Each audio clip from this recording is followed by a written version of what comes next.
Thank you, Kathy. Now, Dr. Loudon, if you'd like to come up.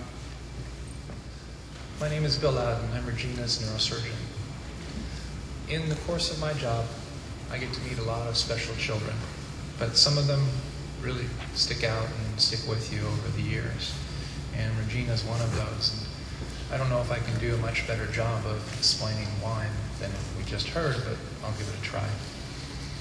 We met in May 2004 when Regina first became very sick. She'd been to a few other hospitals before we altogether figured out what was wrong, and we operated on her at that time. Obviously, at that time, the goal was to fix Regina, and she went off to Memphis to consolidate treatments. And over the course of the years, we lost track a little bit, but Regina started coming back, and that's where the story gets interesting. Regina always just barely tolerated me, and I think there's the key to the point. As soon as she understood that what I was going to propose wasn't going to slow her down too much because she had so many things to do, then we were okay with each other. There was always an adventure to shoot for. There was always something in her head that she was moving on towards. And as long as I helped her get there faster, then I was okay. Over the course of the last few years, I think our goals changed. It became very clear that we weren't going to be able to fix Regina. And the story then just became, how could we give Regina as many adventures as possible?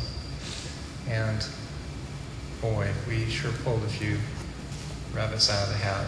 And there were several times when Regina ended up back in my office because no one else really had any other tricks up their sleeve.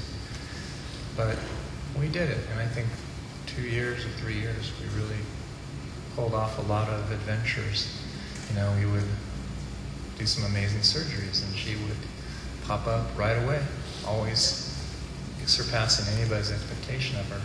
Always driven, I think, in her heart by this love of adventure and fun.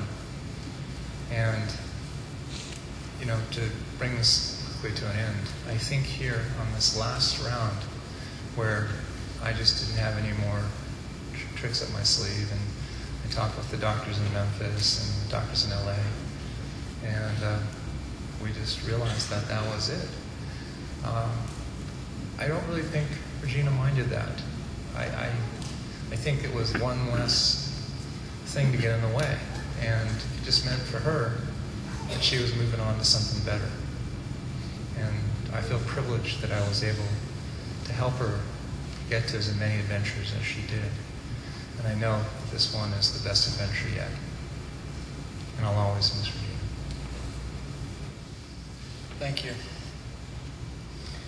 At this time, the family's asked me to read a letter that Regina's dad, Nick, has written. This is from Nick.